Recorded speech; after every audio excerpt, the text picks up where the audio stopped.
성경 같이 오늘 10편 130편 읽을까요? 네, 130편. 제29편은 내 혼자만 읽고 아침에 내가 읽고 넘어갑시다. 130편. 29편, 30편 두 개 읽으면 된다. 옛날에는 몇 장 읽었으니까 오늘 두 개 읽겠습니다. 이스라엘은 이제 말하기를 저희가 나의 소시부터 여러 번 나를 괴롭게 하였도다. 저희가 나의 소시부터 여러 번 나를 괴롭게 하였으나 나를 이기지 못하였도다. 밭가는 자가 내 등에 갈아 그 고랑을 길게 지었도다. 여호와께서는 어로우사 악인의 줄을 끊으셨도다. 무릇 시온을 미워하는 자는 수치를 당하여 물러갈지어다. 저희는 지붕의 풀과 같을지어다. 그것은 자라기 전에 마르는 것이라. 이런 것은 베는 자의 주문과 묶는 자의 품에 차지 아니하나니 지나가는 자도 여호와의 복이 너희에게 있을지어다 하거나 우리가 여호와의 이름으로 너희에게 축복한다 하지 아니하느니라. 여호와여 내가 깊은 데서 깊게 부르짖었나이다. 주여 내 소리를 들으시며 나의 간구하는 소리에 귀를 기울이소서. 여호와여 주께서 죄악을 감찰하실 텐데 주여 누가 서리이까. 그러나 사유하심이 주께 있으면 주를 경외케 하시면이다. 나하고 내 영혼이 여호와를 기다리며 내가 그 말씀을 바라는다. 파수꾼이 아침을 기다림보다 내 영혼이 주를 기다리나니 참으로 파수꾼의 아침을 기다림보다 더하도다. 이스라엘아 여호와를 바랄지어다. 여호와께서는 인자하심과 풍성한 구속이 있습니다. 저가 이스라엘을 모든 죄악에서 구속하리로다. 예. 29장하고는 분위기가 영 다르죠. 29장은 이제 괴로움을 당하는 가운데서 자기가 괴로움을 이게 시온을 미워하는 이 이스라엘을 괴롭히는 여기 이제 원수가 누구인지 분명히 드러나지 않는데 이 다윗이 신지도 알 수가 없고 어쩌면은 바빌론 포로로 잡혀갔던 사람들이 돌아와서 왕 그 상태에서 좀 지었는지 안 그러면 바벨론 포로에 있을 때 지었는지도 알 수도 없고 그러니까 이게 이제 제목에 무슨 어떤 제목을 설명하는 것도 없고 근데 어쨌든 여기는 이제 시온을 미워하는 것 하는 자는 수치를 당한다. 그러니까 시온과 이스라엘이 서로 뭡니까 동일하다 이래 이해를 할 수가 있죠. 그래서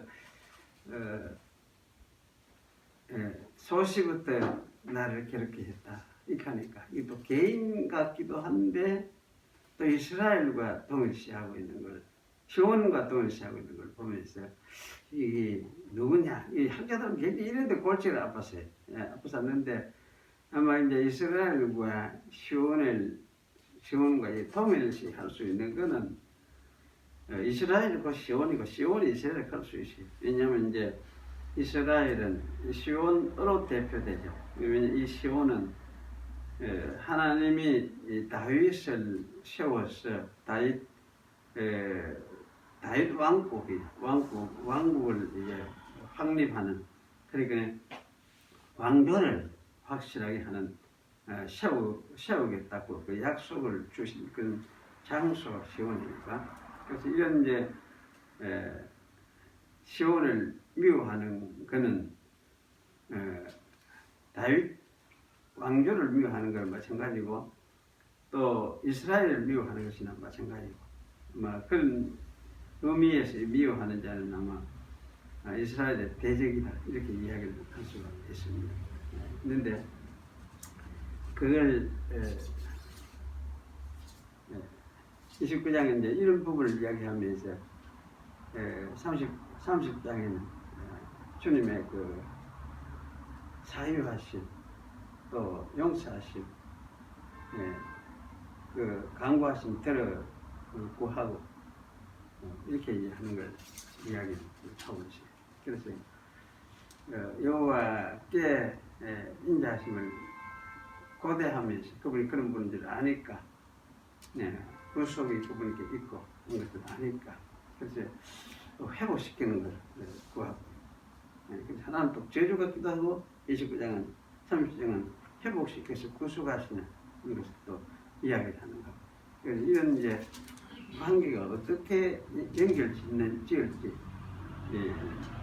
꼭 연결 지어야 될지도 알 수도 지을 필요는 없는데 그런데 이게 이제 이런 부분을 연결 지어 보려고 생각을 하는 그런 경우도 있고 요즘은 이걸 시편은 어쨌든 아직도 어떻게 해석해야 될지 잘 힘들어하는 부분이기도 합니다. 근데 우리는 이제 이것이 우리의 찬양으로 하니까 뭐 큰 어려움이 없는 것 같은 그런 얘기지. 우리 좀 살피면서 기억하시면 좋겠습니다.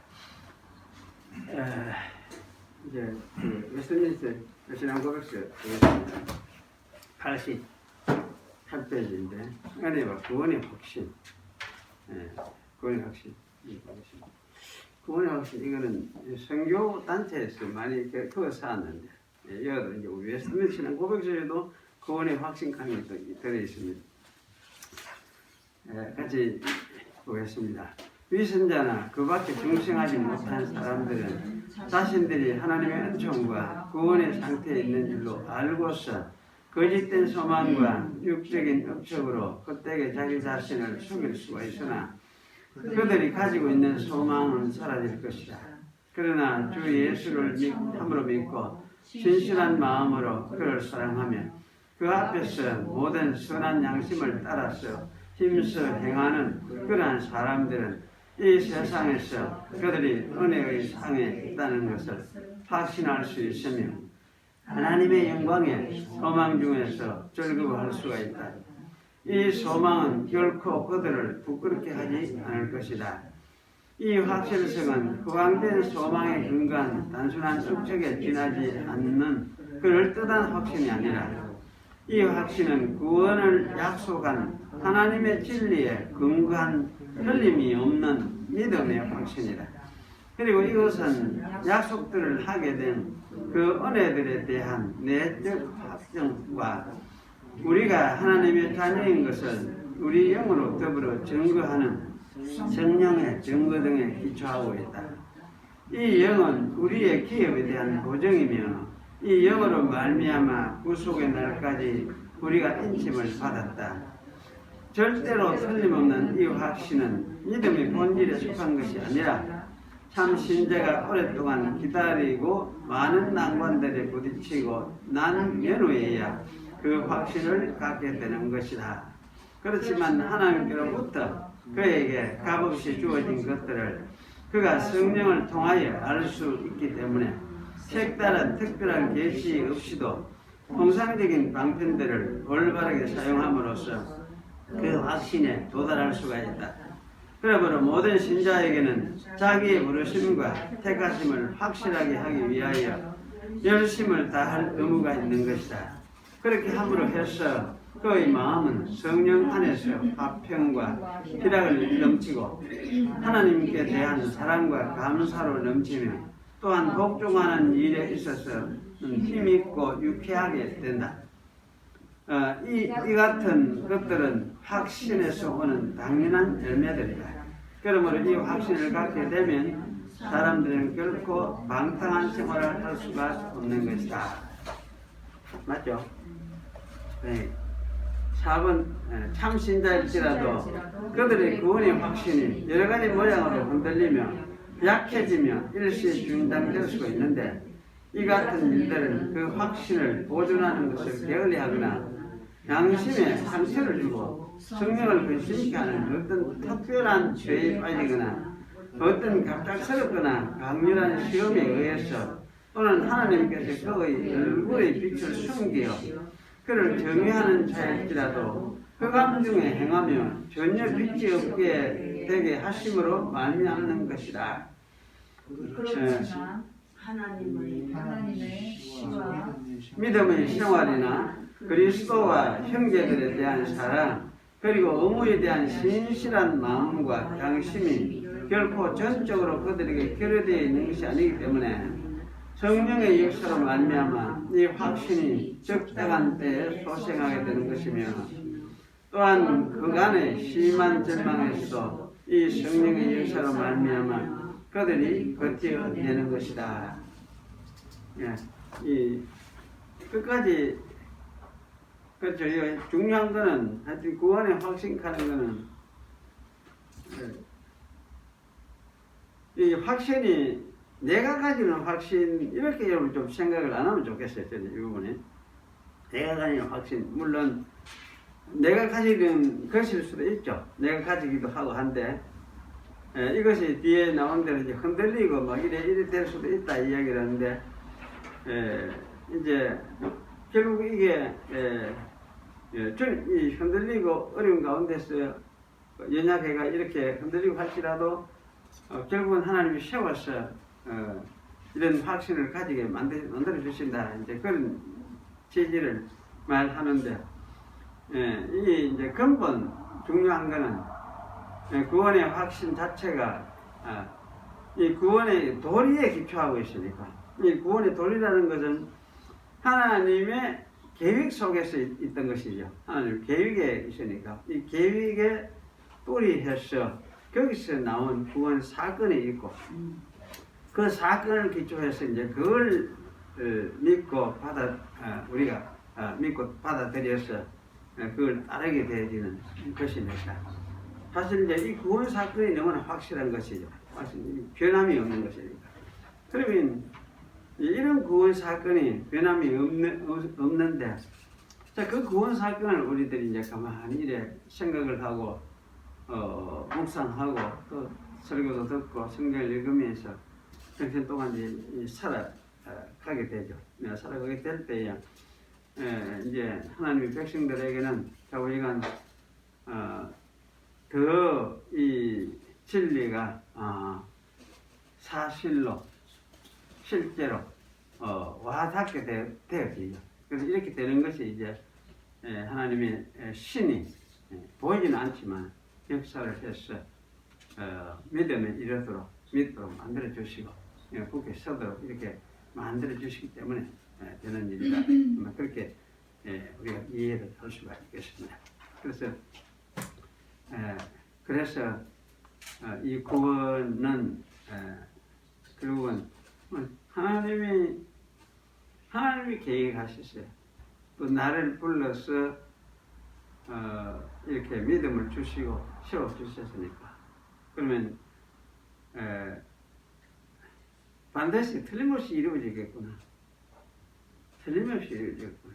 이렇게 여러분이 인정을 하고 받아들여야 되죠. 그래서 하나님이 혹시 나를 떼니 볼지 말지 그런 식의 이제 생각을 하면 그건 좀 하나님의 계획 자체를 우리가 좀 망각을 하고 신뢰하지 않는 거나 마찬가지고 또 하나님 자신을 신뢰하지 않는 것이 마찬가지거든요.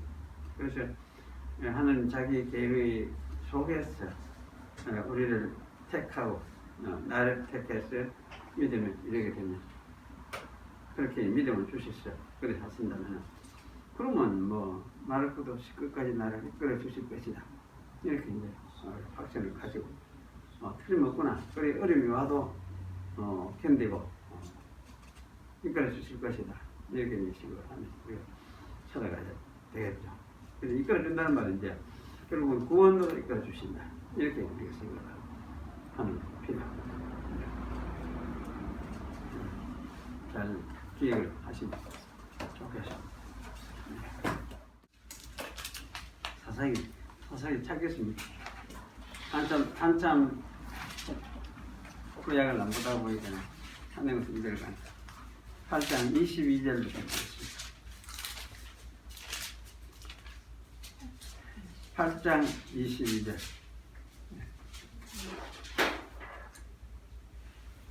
때에 이스라엘 사람들이 기도원에게 이르되 당신이 우리를 미디안의 손에서 구원하셨으니 당신과 당신의 아들과 당신의 손자가 우리를 다스리소서. 기도원이 그들에게 이르되 내가 너희를 다스리지 아니하겠고 나의 아들도 너희를 다스리지 아니할 것이요 여호와께서 너희를 다스리시리라. 기도원이 또 그들에게 이르되 내가 너희에게 한 일을 청구하노니 너희는 각기 탈취한 귀고리를 내게 줄지니라 하니 그 대적은 이스마엘 사람이므로 금 귀고리가 있었습니다.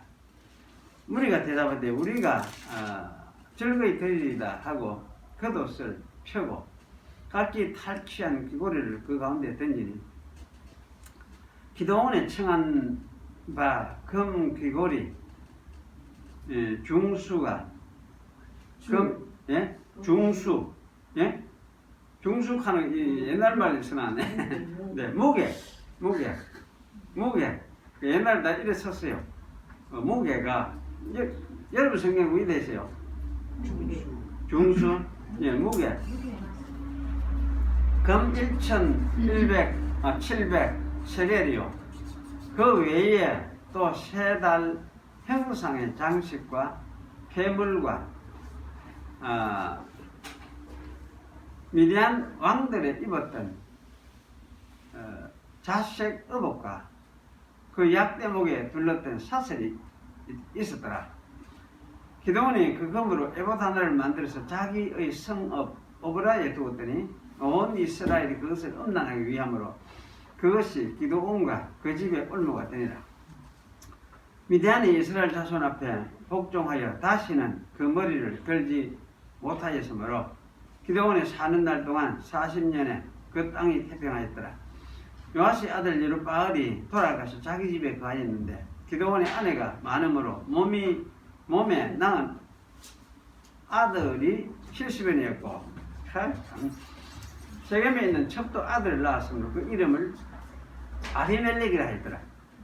요아시 아들 기도원이 나이 많아 죽음에 아비에셀 사람의 오브라에 있는 그의 아비 요아시의 묘실에 장사했다.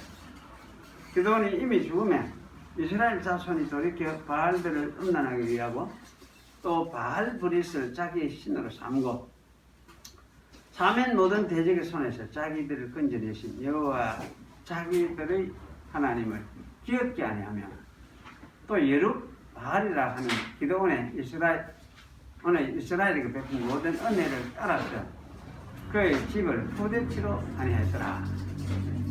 거기까지 읽었습니다. 다시 기도하겠습니다. 하나님, 옛날에 있었던 사건을 가지고 또 이 말씀을 함께 생각하면서 오늘날 우리들의 나아갈 바를 또 현재 살고 있는 바를 살펴보려고 합니다. 이 시간도 함께 하셔서 저희를 말씀 가운데라도 잘 인도해 주시옵소서. 오지 못한 성도들도 어디에 있든지 동일한 은혜 길로 이끌어 주시옵소서. 이 시간도 주의 성령의 은혜 가운데 역사가 있게 하시고 그 역사를 통해서 저희들이 하나님의 은혜를 함께 누리며 또 신령한 양식을 먹는 시간이 될 수 있도록 은총을 베풀어 주시옵소서. 구주 예수님의 이름으로 기도하옵나이다.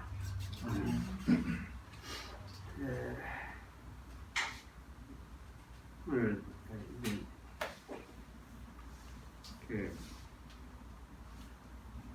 이 기도원의 기도원의 말년에 있었던 그 현상들을 좀 우리가 생각을 해 보려고 합니다.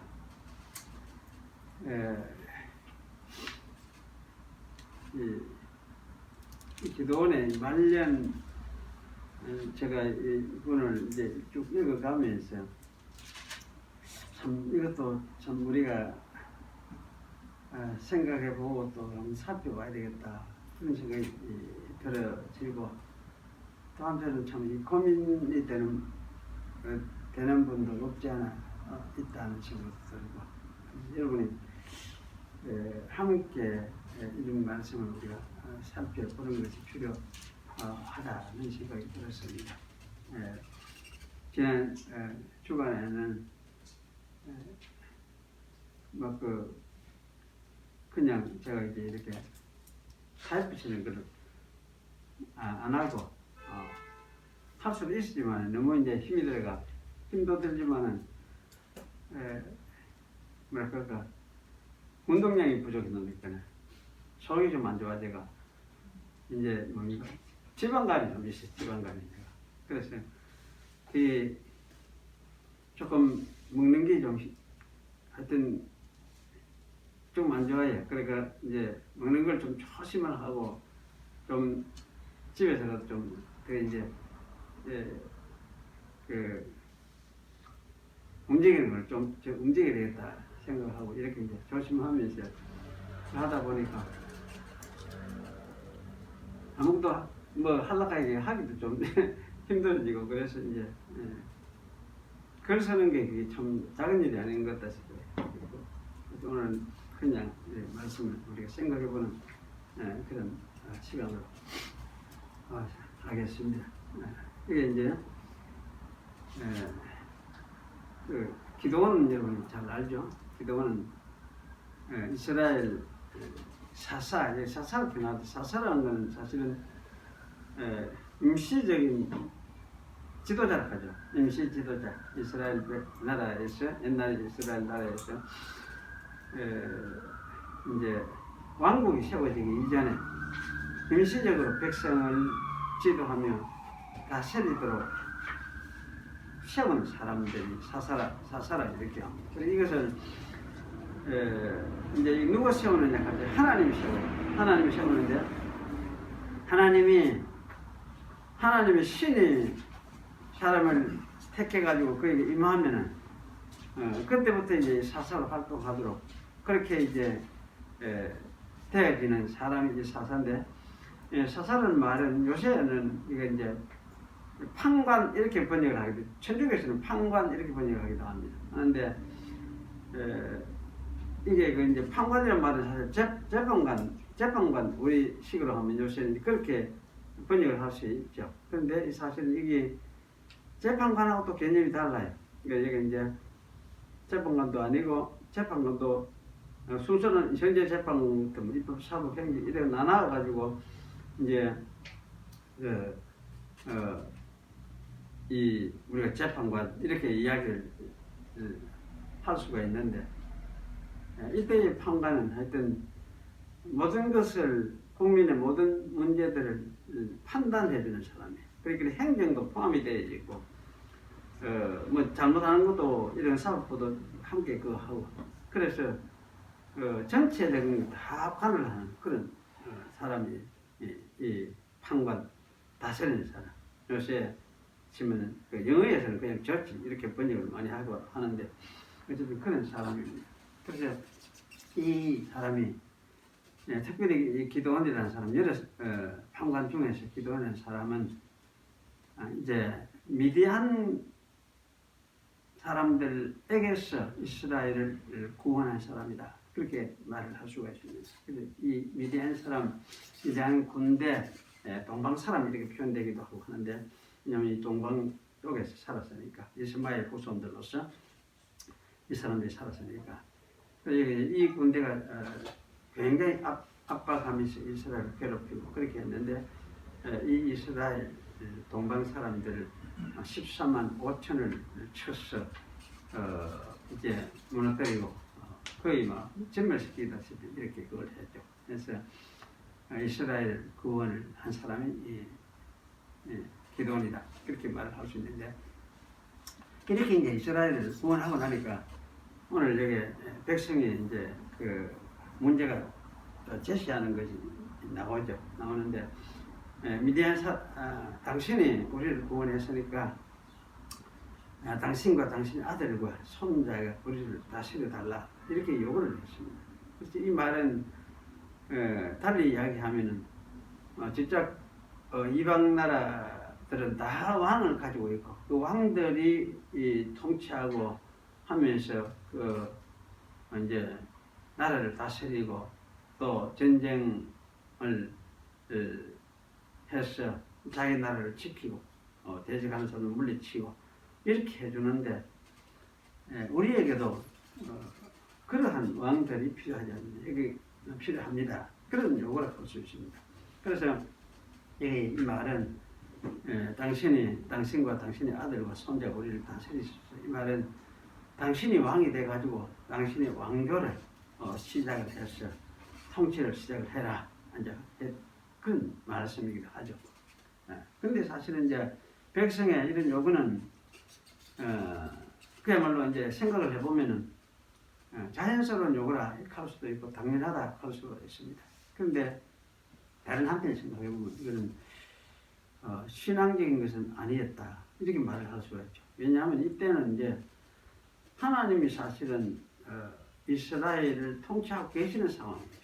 하나님의 이스라엘 통치는 실제 눈에는 보이지는 아니하는데 언제 자꾸 이제 나타나셨느냐 하면은 이 사사들을 여기저기 세우고 지역마다 여기저기 세우기도 하고 전 국가적으로 세우기도 하고 이렇게 하면서 하나님이 이제 통치하는 그런 통치를 하고 계셨는데 이스라엘 백성들은 이제 그러한 통치 속에서 이게 하나님이 다스리는 것이 별로 보이질 않는구나 이런 판단을 이런 생각을 못했던 거죠. 안 하고 그래서 이 통치 속에서 하나님이 다스린다는 걸 받아들이지 않고 그걸 믿지도 아니하고 자기들 볼 때는 그 굉장히 불안했던 하게 보였던 거죠. 보이지 않는데 하나님 다스린다 하는 거니까 그래서 이제 굉장히 불안해해서 이런 아마 요구를 한 것이 틀림없다 그런 생각이 들었습니다.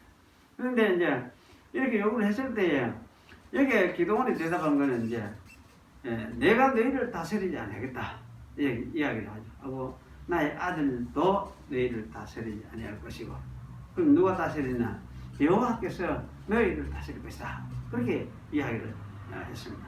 이 대답을 보면은 굉장히 잘 대답한 대답 같아요. 참 어떻게 생각해보면 이 왕이 된다는 건 대단한 길인데 당연하게 내가 하지 이렇게 하고 뭐 낯설 가능성이 많이 있잖아요. 있는데 기도원은 그걸 거절을 했습니다. 그래서 이걸 여호와께서 왕으로 다스리고 계신다. 그것을 사실 알았기 때문에 이런 대답을 한 것은 틀림없겠다. 그런 생각이 들었습니다. 그런데 이런 대답을 하고 나서도 그 다음이 좀 이상한 짓을 하고 있어요. 그래서 여기 24절부터 나오는 게 좀 이상한데요.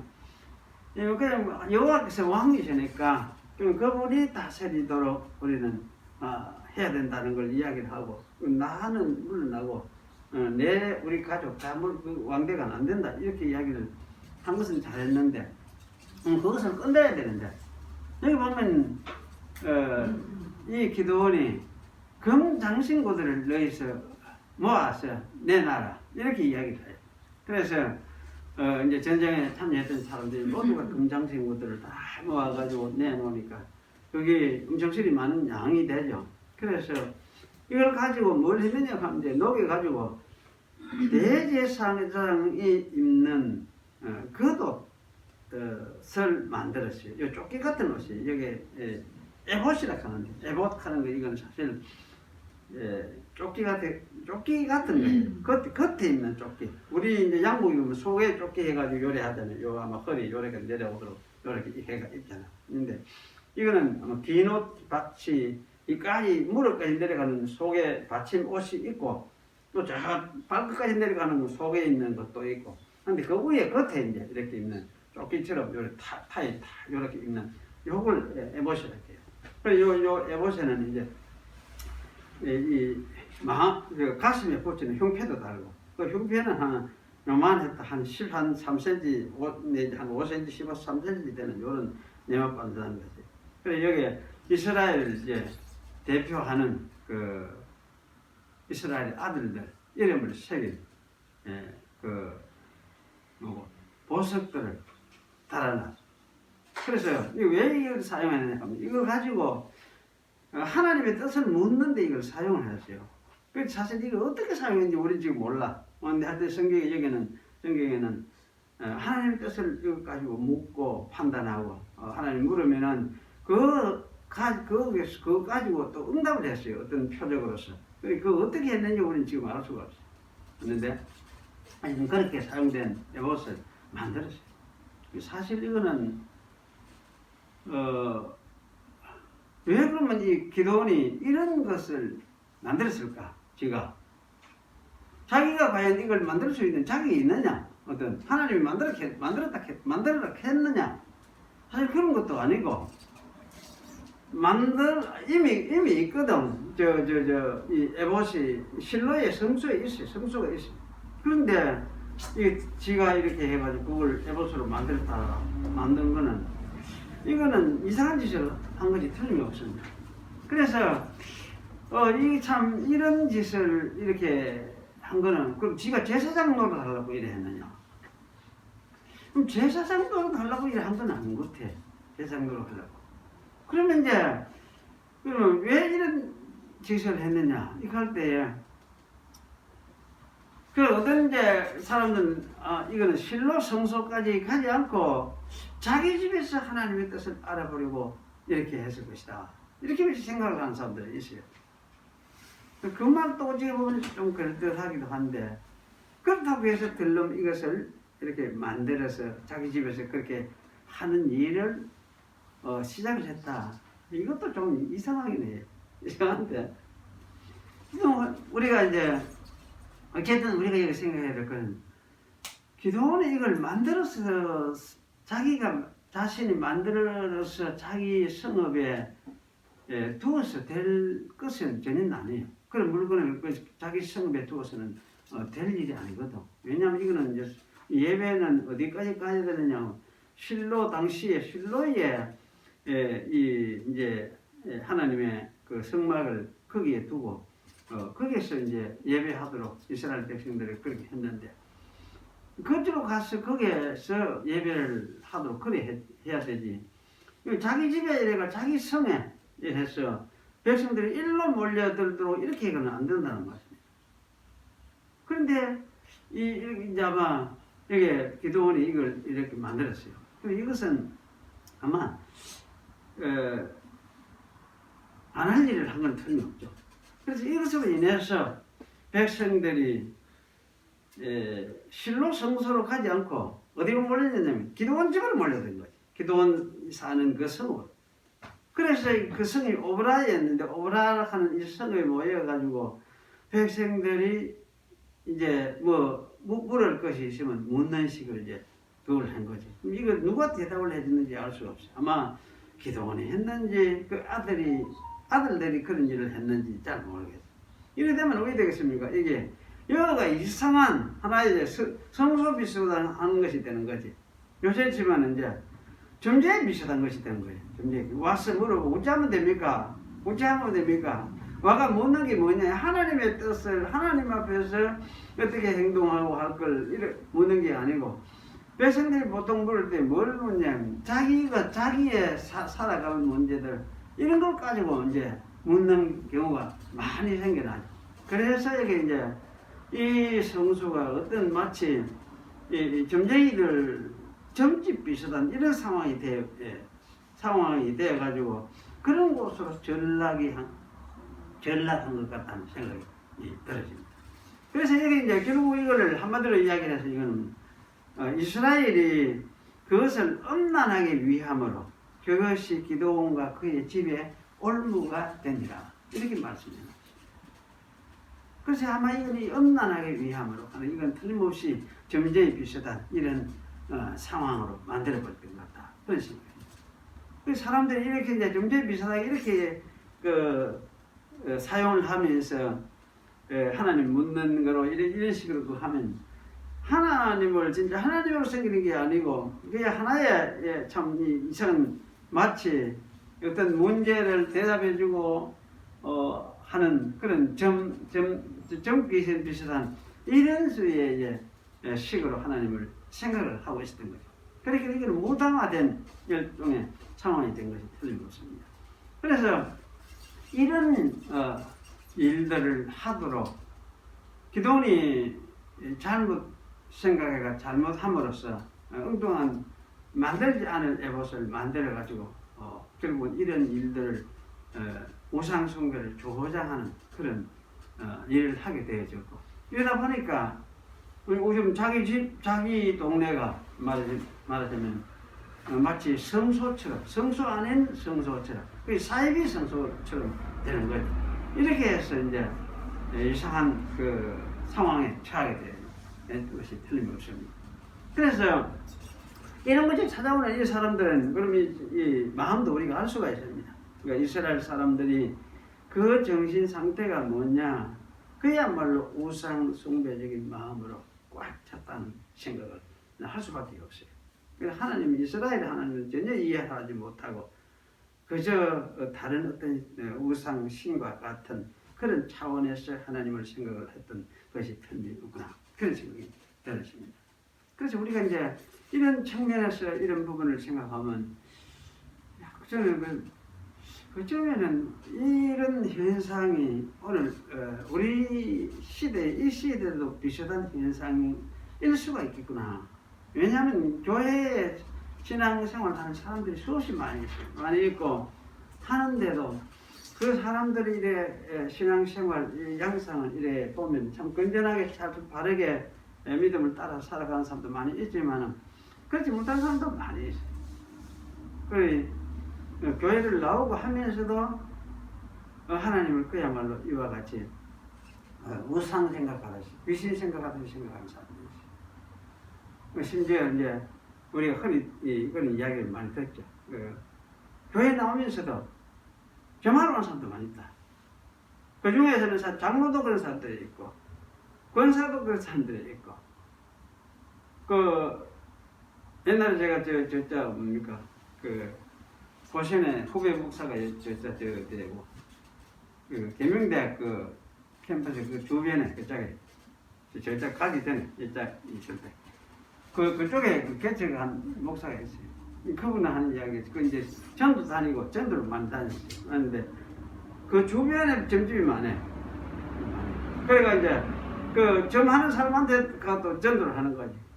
이 사람이 이제 가가지고 자주 가가 이야기도 하고 대화를 하고 이제 좀 사귀어가지고 이야기를 하는데, 그래 어떤 사람이 오느냐, 교회 예수 믿는 사람들이 오느냐, 많이 온대. 어떤 사람이 오느냐, 장로들도 오고 그런 사람들이 있대.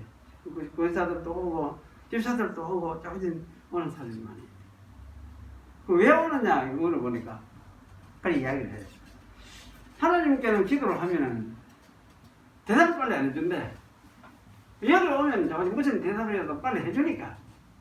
그래서 이제 들으러 온다는 게. 그런 사람들이 그렇게 사실 많이 있다는 이야기를 이제 들었는데, 사실 그런 이야기가 사실로서 사실 그래요. 많은 사람들이 그런 식이 돼요. 그런 식. 그러니까 그러면 신앙은 사실 이렇게 해서 하나님을 우리가 섬기는 것이 아니거든요. 왜냐하면 이제 신앙이라는 것은, 기독교 신앙이라는 것은 이건 뭐냐면 하나님의 백성으로서 살아가는 도리를 묻는 것이, 이것이 신앙이고, 이걸 확인하고 되새기는 게 신앙이에요. 이걸 누가 보여주느냐 할 때 예수님과 사도들이 성경에서 보여주었어요. 그래서 그런 이 성경 속에서 가르친 그 예수님의 생애와 생애를 통해서 보여준 교훈, 또는 사도들이 가르친 그런 가르침, 그걸 따라서 하나님을 믿는 하나님의 백성으로 살아가는 길이 어떤 것인가를 생각하면서 이제 그걸 우리가 묻고 찾아야 되는데, 사람들은 사실 이런 걸 찾고 하기보다는 뭘 찾느냐 하면은 어쨌든 이 세상에서 어떻게 하면은 좀 편하게 잘 먹고 잘 살고 하는 여기에 초점이 있어요. 그래서 이 세상 속에서 자기 살아가는 이것을 위해서 하나님께 묻는, 신에게 묻는 이런 자세를 가지고 있어요. 그럼 계속 이거 가지고 기도를 하고, 또 대답을 그래 하다가 대답을 안 해주니까 철을 해도 안 해주고, 그러면 어디 갔냐, 답답하니까 이제 심지어 이제 이 점하는 사람들에게 찾아가기도 하고, 이렇게 이제 되어지는 것을 우리가 이제 보게 되죠.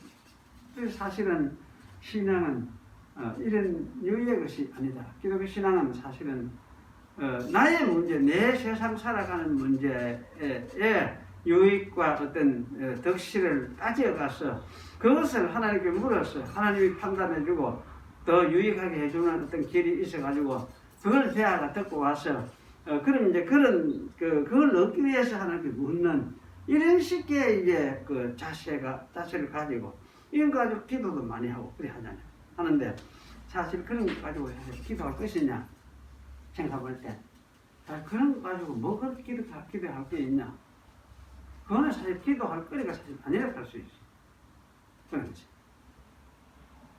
그래서 뭐 기도하느냐 할 때야 진짜 하나님 백성으로서 현재 어떤 식으로 내가 살아갈 것이냐? 하나님 백성 되는 길이 무엇인가? 현재 내 형편에서 하나님 백성 되는 것이 무엇인가? 이걸 찾는 게 중요하죠.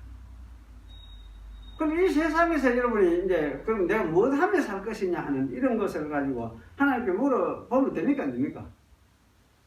어떻습니까? 내가 뭘 할까요? 하나님 뭘 할까요? 물어보면 됩니까? 대답해 줍니까? 하나님 그건 대답 안 해줘요. 그럼 내가 하나님 그런 거 대답을 해주는 분이 아닌데 그래서 그렇게 자꾸 기도하는 그런 거 가지고 기도한다 해서 내가 그건 말로 기도하는 거 내가 어떤 분은 하나님 날 보고 기도해가지고 한 500명이나 되는 교회를 단락해야 되지 만들어야 되지 나 그런 거 한 번도 기도를 안 해봤는데 그래 그래서 한번 계속해서 그런 류의 이제 기도를 물론 하기는 한다 하더라고 아직도 한다 하는데 나는 그런 거에 대해서 나는 기도 안 한다 그러니까 뭐 성질을 내더라 기도를 하라고 해야 되지 왜 기도를 하지 말라고 해야 되는가 근데 그거는 사실 기도할 거리가 아니다 기도할 거리가 아니다 내가 그 세상에 어떻게 살든지 간에 뭐 오용을 해가 모아가 사는 이것도 내 재주로 되는 게이고 잘 해가 이거 뭐 하나님 축복으로 되는 게 있냐 이럴 때 축복도 아닌 것 같아 이런 거는 자꾸지간 그래 할 수 있는데 나는 그런 재주가 없어요 없고 그러면 그게 그 재주 없는 기분 죄입니까? 뭐 죄가 아니잖아요. 그러면 뭐 나는 내가 하는 방식으로 내가 할 수밖에 없지. 나는 내가 하는 방식으로 성경 연구를 하고 원문들을 읽고 이래 하면서 내가 하는 방식으로 나는 할 수밖에 없어. 그럼 내가 하는 이 방식을 아는 사람이 그저 저거 배워야 되겠다 이래 생각을 하고 아는 사람이 오래서 듣는 거지. 그럼 이런 사람이 안 오면 왜 됩니까? 안 오면 이렇게 해서 안 오면 못 하는 거지. 그럼 안 오면 그만둬버리는데 안 됩니까? 그럼 그만둔다고 해서 그것이 하나님이 잘못한 것이냐? 왜 이놈? 이렇게 하느냐? 그런 분이 아니에요. 그럼 그만둬도 하나님이 내보고 잘못했다 하질 않아요. 그런 것 가지고. 중요한 건 뭘 가지고 이제 하나님이 책망을 하시고 할까 할 때 내가 하나님 안 믿는 사람들은 하나님 날 책망하겠지. 나 하나님 당신 싫었어 안 믿겠어 이렇게 하면 그건 싫어하지. 그거는 하나님 나를 책망하는 것이 틀림없어요. 내가 무엇을 하든지 간에 상관없어. 무엇을 하든지 이 세상에 하는 거는 내가 주어진 상황 속에서 내가 선택해서 할 수밖에 없는 것이니까. 그래서 그걸 할지라도 그게 뭐 죄가 되고 좋은 것이 되고 덕이 되고 하는 그런 것이 사실 아니에요. 그 종교적으로 신앙적으로. 그래서 우리가 이제 기독교 신앙은 이런 측면에서 우리가 좀 한국의 기독교 신앙이 지금 신앙이 어떤 상태냐면 전부 다 이 하나님 앞에서 살아가는 믿음의 도리를 가지고 하나님을 믿는 백성으로서 살아가는 이것을 우리가 도리를 찾고 배우고 확인하고 되새기면서 우리의 삶의 양식으로 삼고 살아야 하는데 이것 외에 내가 이 세상에서 어떤 걸 해야 돈도 잘 벌이고 또 어떤 걸 해가 성공을 하고 이쪽에 초점이 다 맞춰져 있어요. 이쪽은. 그래서 이걸 위해서 모든 사람들이 여기에 사람들이 마음이 꽉 차 있어요. 교인들이 교회 와도 꽉 차가지고 뭔가를 좀 더 잘해가지고 어떻게 하나님 마음 좀 이렇게 부드럽게 해가지고 내가 좀 많이 가지고 또 하는 게 잘 되고 복을 받고 누리고 이런 식의 생각을 꽉 가지고 있어요. 그래서 사실은 이제 이런 류의 신앙 양상을 뭐라 할 수 있습니까? 이거를 기복신앙 이렇게 할 수 있어요. 기복신앙. 여기에 이스라엘 상황도 사실 똑같은 그런 상황이에요. 이스라엘 똑같은 상황. 그리고 우리가 성경에 하나님 성경의 신앙은 이런 류의 기복신앙은 하여튼 아니에요. 기복신앙이 아니에요. 기복신앙. 그걸 우리 하나 이제 잘 기억을 할 필요가 있습니다. 그리고 여기 또 한 가지 이상한 거는 기도원이 이제 평안해지니까 40년 동안 했다고 했습니까? 평안해지니까 많은 아내와 첩으로 인해서 자녀들을 엄청 많이 낳았어요. 이렇게 해서 한 게 이게 뭡니까? 왜 이렇게 됐다고 생각합니까? 예. 많은 아내를 두고 자식들을 많이 낳는 거. 이것이 잘못입니까?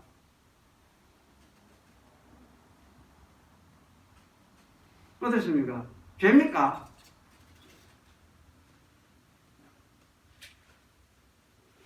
어떻습니까? 아내 많이 둔 게 죄입니까?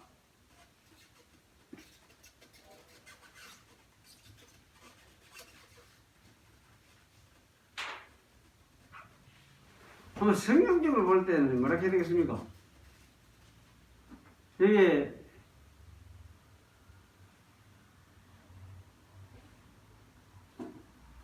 아브라함 그 안에 몇이나 했습니까? 이삭 야곱은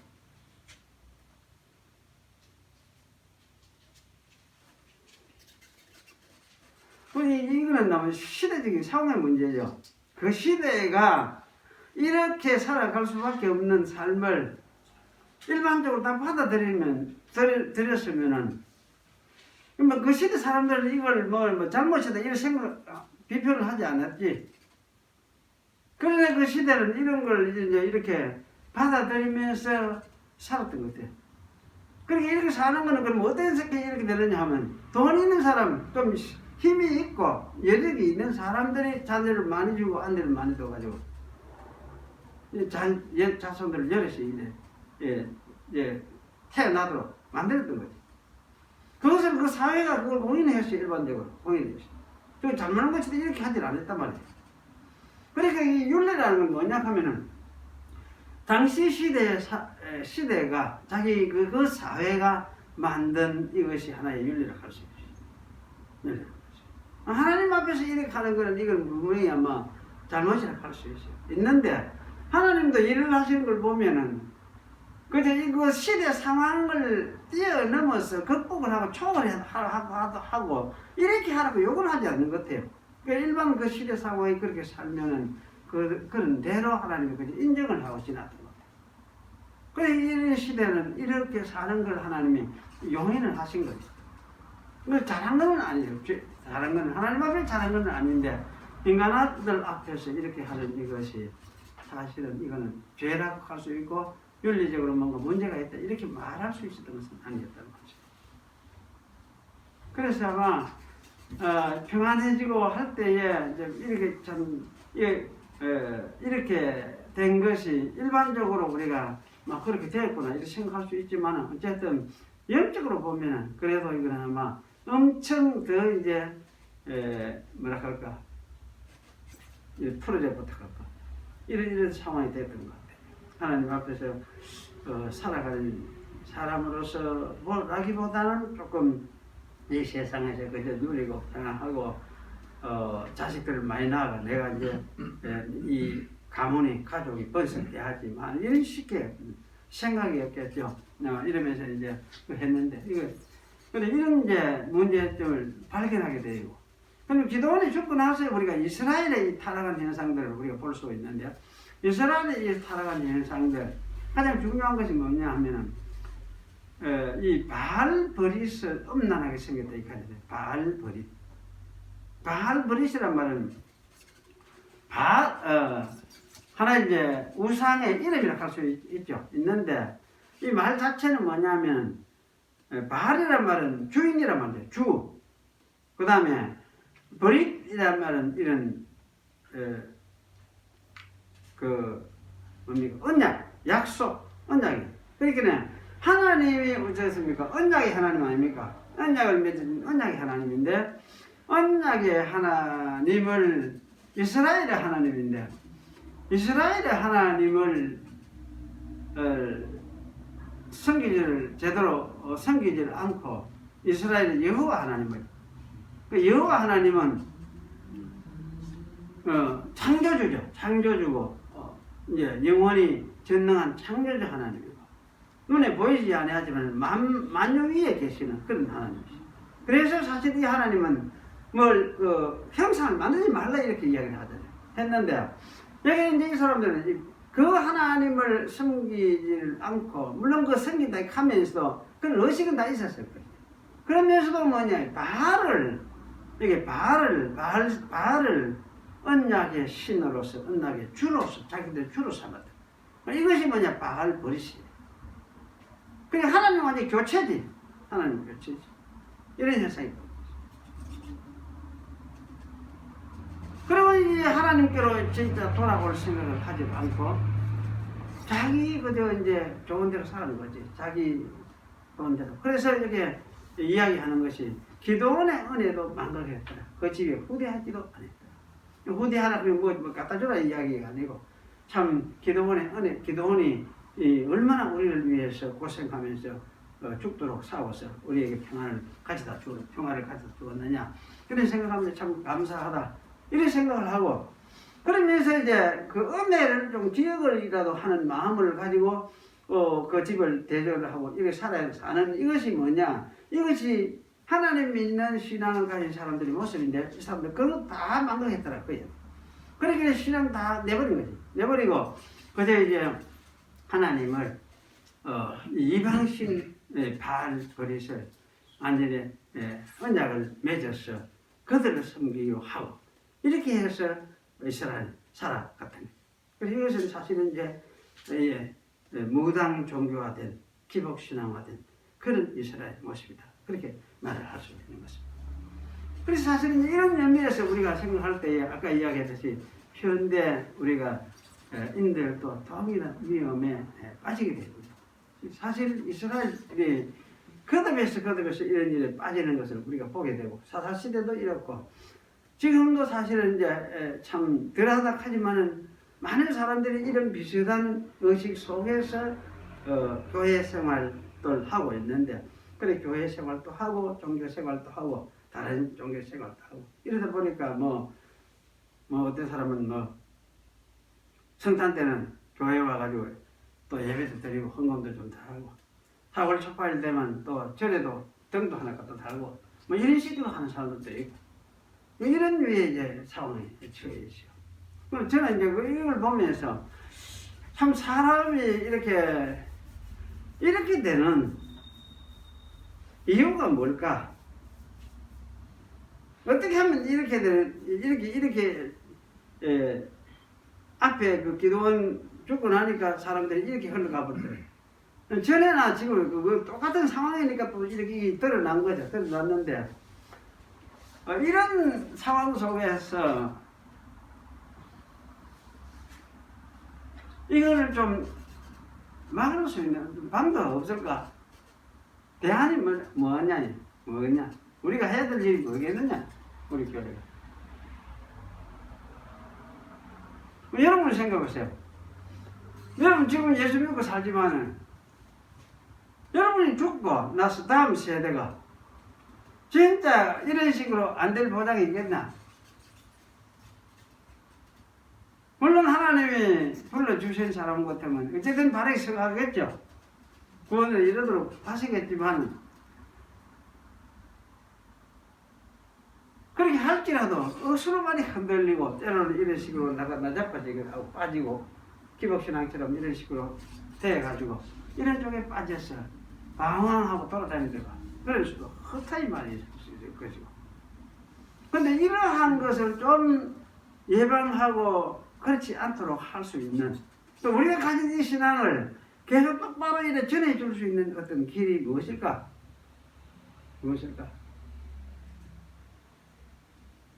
어떤 것이겠습니까? 그럼 한번 이야기해 보세요.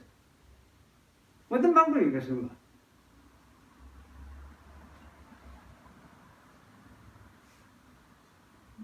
이렇게 아닌 걸 아니다고 얘기했잖아요.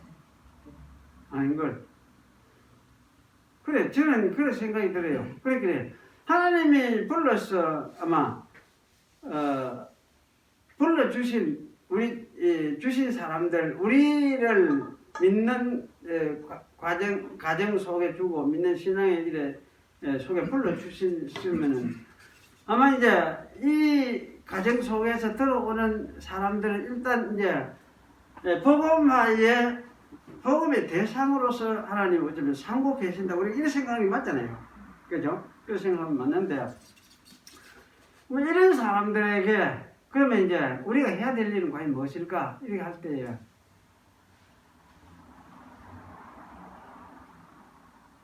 아닌 거로 이야기를 해준다. 그 말 다른 말을 하면 이제 그 이스라엘 백성이 한 말씀을 좀 저는 기억이 나요. 이스라엘 백성이 한 말씀들이 이스라엘 백성들에게 그 자녀들에게 가르치라 했잖아요. 가르치고 교육하고 심지어는 뭡니까 이마에도 붙이고 솔 이런 데도 달고 이러면서 하나님 경외하는 것을 가르치고 잊지 않도록 계속 이 말씀을 하셨어요.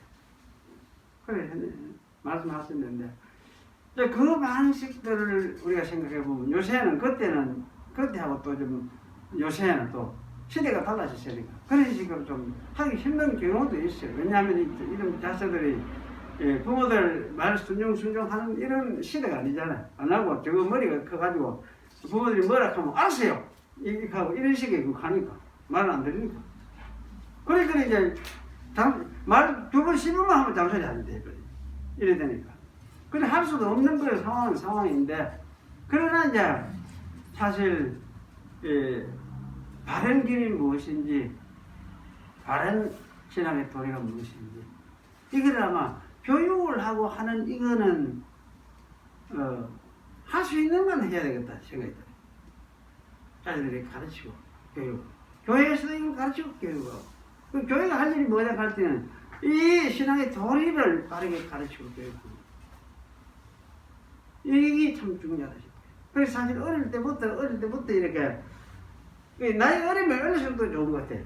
어릴 때부터 이렇게 이걸 도리를 가르치고 신앙의 도리를 가르치고 성경도 이렇게 하고 도리를 가르치고 이렇게 하면서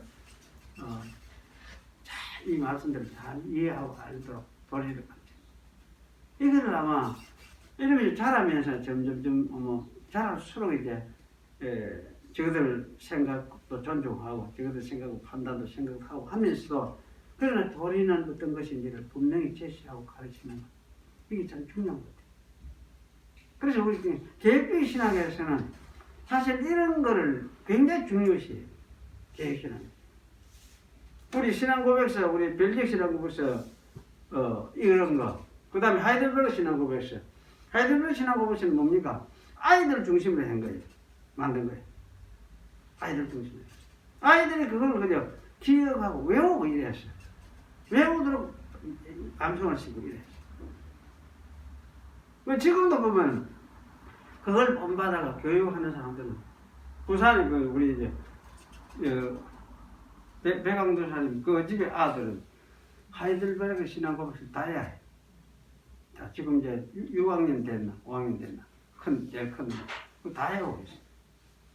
매주일 그걸 가르치고 암송하는데 그것도 이제 재능이 있으니까 그것도 모든 아이들이 다 그렇게 되는 건 아니지만 걔는 그 따라오는데 그 가르치니까 다막 받아들여도 되고 하지만 신앙 보고서 다 외우고 작은 책이 아닙니까? 그런데 다 외우고 그 하루에 그 성경도 얼마나 읽는다고요?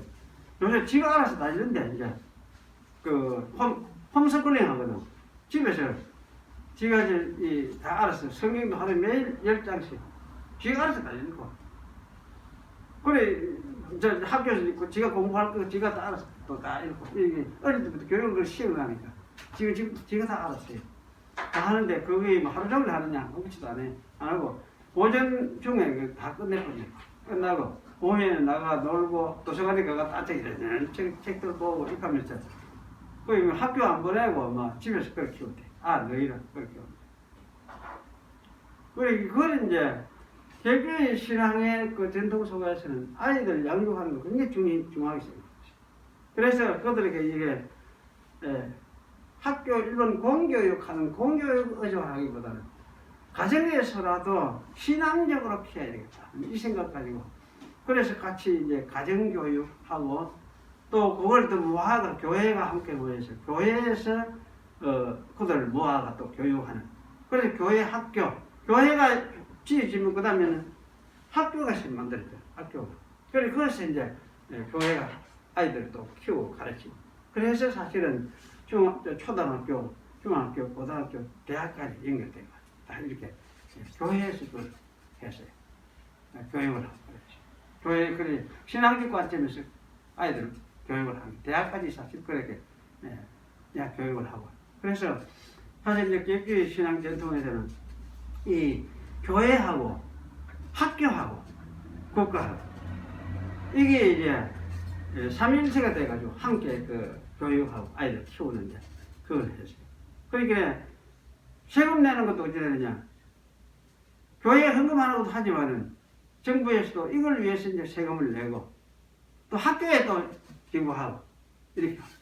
그래서 사실은 그 사람들은 그 수입에 50% 이상, 50%, 60% 이렇게 전부 다 내고 자기들 사는 건 진짜 바다가에 살아요. 바다가에 살아요. 이러면서 그런 이제 체제로서 교회는 사실 가고 있다. 그런데 우리 한국의 입장은 사실 그래 하기 너무 힘든 입장인데 어쨌든 중요한 거는 하여튼 후손들에게 바른 신앙의 어떤 그 모습이 어떤 것인가 하나님 믿는 도리가 어떤 것인가 이런 것을 바르게 아마 설교하고 가르치고 교육하는 것은 정말 중요하다.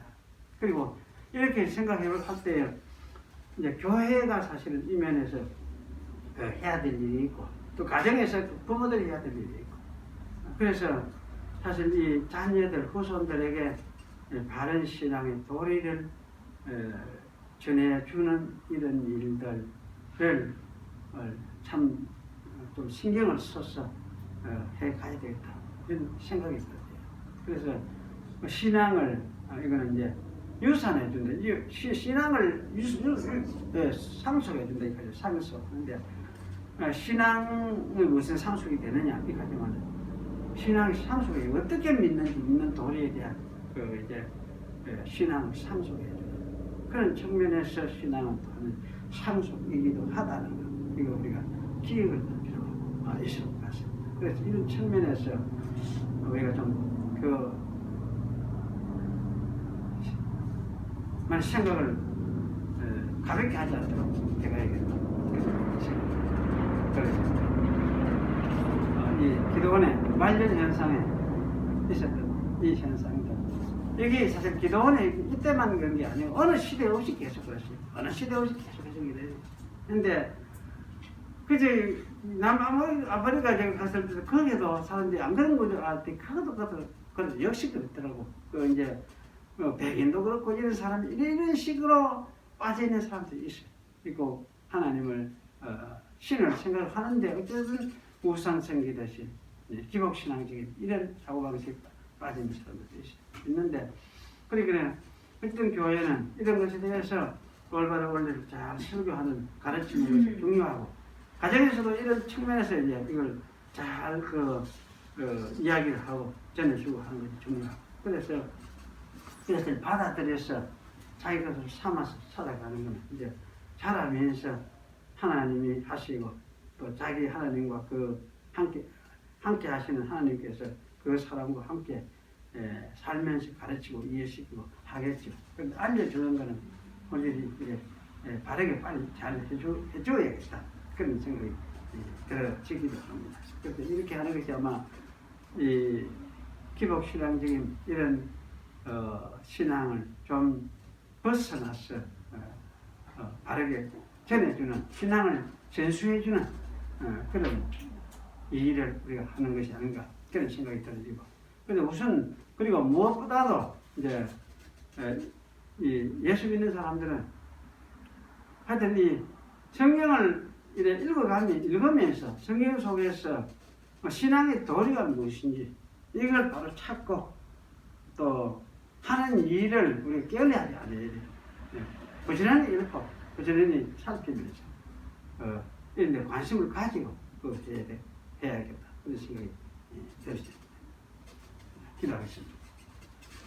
하나님 아버지 은혜를 감사합니다. 오늘도 기도원의 시대에 그 말년에 있었던 이스라엘의 상황을 보면서 오늘 우리들의 시대에도 동일한 비슷한 그런 현상들을 우리가 살펴봅니다. 그리고 우리가 우리에게 주신 자녀들에게 무엇을 해야 될 것인가 우리가 다시금 살펴보았습니다.